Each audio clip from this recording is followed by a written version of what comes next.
Nama saya Rianeta Karina dengan NIM 240111824. Di mata kuliah Ilmu Lingkungan dan Mitigasi Bencana, saya akan mempresentasikan program Klaster Tanggap Darurat Bencana Tsunami dengan lintas nasional.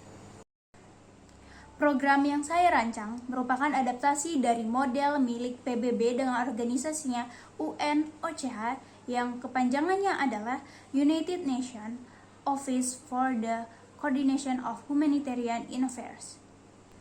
Tujuan dari UNOCH sendiri adalah untuk memastikan respon terhadap bencana yang telah terjadi secara terorganisir, efisien, dan kolaboratif, di mana adanya pembagian secara spesifik antara lembaga dan organisasi di setiap sektornya.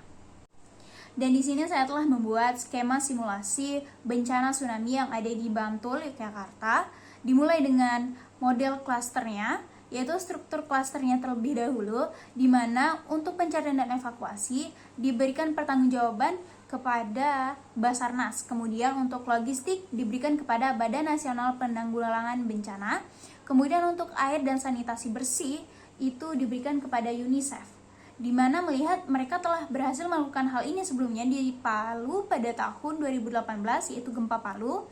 Kemudian untuk tempat tinggal darurat diberikan kepada UNCHR, dan yang kesehatan diberikan kepada Kemenkes dan WHO. Dan kita masuk ke fase pertama, yaitu prabencana, persiapan dan deteksi.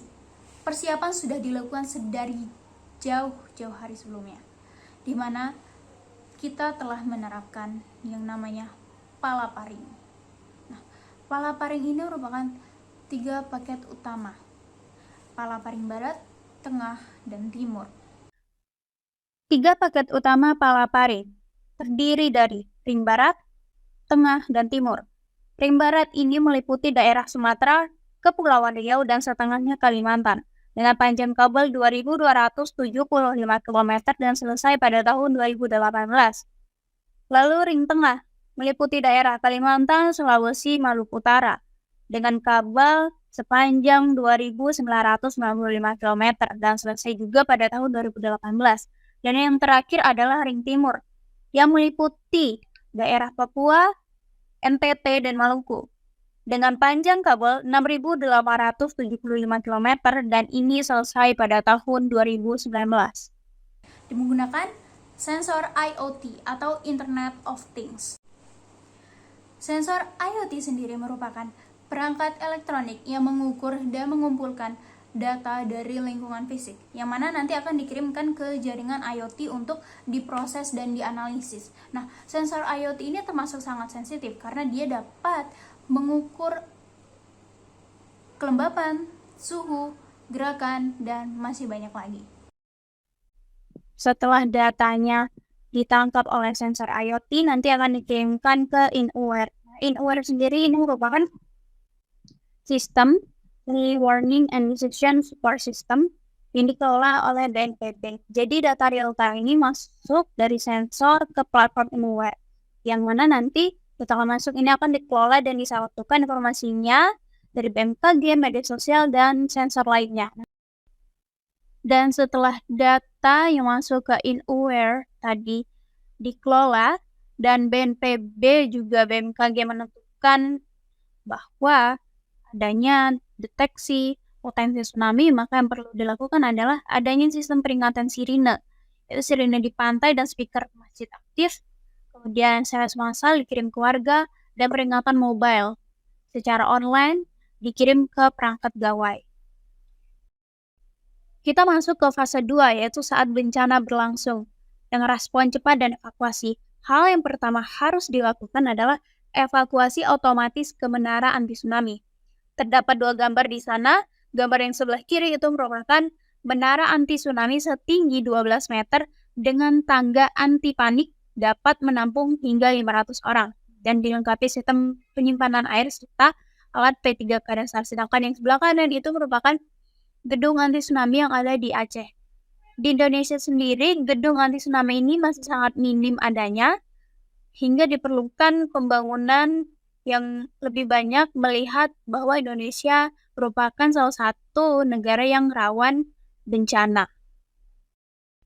Pengevakuasian warga secara otomatis baik secara mandiri ataupun dibantu petugas tidak 100% berlaku efektif. Maka perlunya drone SAR, di mana ini akan membantu para petugas untuk mencari para korban yang ada di reruntuhan ataupun di tempat-tempat terpencil yang tidak terjangkau oleh kendaraan seperti motor ataupun mobil. Salah satu drone yang digunakan adalah G-Matrix 300 dilengkapi dengan thermal kamera untuk mendeteksi panas tubuh korban dalam kondisi gelap ataupun reruntuhan. Ini pernah digunakan juga dalam gempa Turki pada tahun 2023. Dapat terbang juga dalam cuaca buruk dan mengirim data real-time ke pusat komando. Pengevakuasian selesai, kita berlanjut ke logistik. Dalam hal dan kondisi seperti ini, logistik merupakan salah satu sektor yang paling krusial. Maka perlunya drone logistik. Wingcopter dari Jerman mampu mengangkut 6 kg obat-obatan atau perlengkapan medis dengan jangkauan 100 km per penerbangan. Di mana ini cocok untuk mengirim bantuan ke daerah terpencil atau wilayah yang aksesnya terhambat pasca bencana. Dan ini sudah diterapkan di Rwanda pada tahun 2018 atau 2019. Dalam kondisi bencana seperti ini, biasanya akan berpengaruh pada jaringan, hingga perlunya radio mesh network atau GOTENA. Ini merupakan jaringan komunikasi nirkabel di mana perangkat-perangkat disebut node saling terhubung satu sama lain dan bekerja sama untuk mengirimkan data. Berbeda dengan jaringan tradisional yang bergantung pada satu titik pusat seperti router atau tower, mesh network ini menyebarkan sinyal lewat banyak jalur. Ini sistemnya dia seperti laba-laba. Kita sampai pada fase yang ketiga, yaitu pasca bencana, respon lanjut dan pemulihan. Kegunaan Kobo Toolbox dan OpenStreetMap ini dapat digunakan untuk memetakan wilayah dampak, mengidentifikasi fungsi, serta merencanakan jalur distribusi logistik. Dia juga digunakan untuk survei kebutuhan warga dan pengungsi secara digital oleh klaster air dan sanitasi atau kesehatan. Ini juga digunakan oleh UNICEF dan Kemenkes. Penggunaan Kobo Toolbox dan OpenStreetMap ini sangat dapat membantu dalam pemetaan wilayah yang sedang terkena bencana. Sistem dari OpenStreetMap ini tuh seperti proyek global kolaboratif menyusun peta dari GPS, citra satelit, dan survei manual. Dan juga kontribusi dari komunitas. Ini merupakan Wikipedia-nya tapi versi peta, di mana ini merupakan open source. Jadi siapapun bisa mengedit peta dari OpenStreetMap ini. Selain itu, peta OSM ini memiliki 5 mode, yaitu mode pertama jalan, yaitu besar dan hingga ke jalan kecil. Kemudian bangunan. Mode ketiga ada sungai, danau, dan kontur alam. Keempat, fasilitas umum. Dan yang kelima itu data spesifik seperti zona rawan bencana dan jalur evakuasi. Kita masuk ke tahap yang terakhir, yaitu adalah hunian darurat modular dari bambu laminasi pembangunan, yang mana ini akan diberikan tanggung jawabnya kepada UNCHR dan juga BNPB.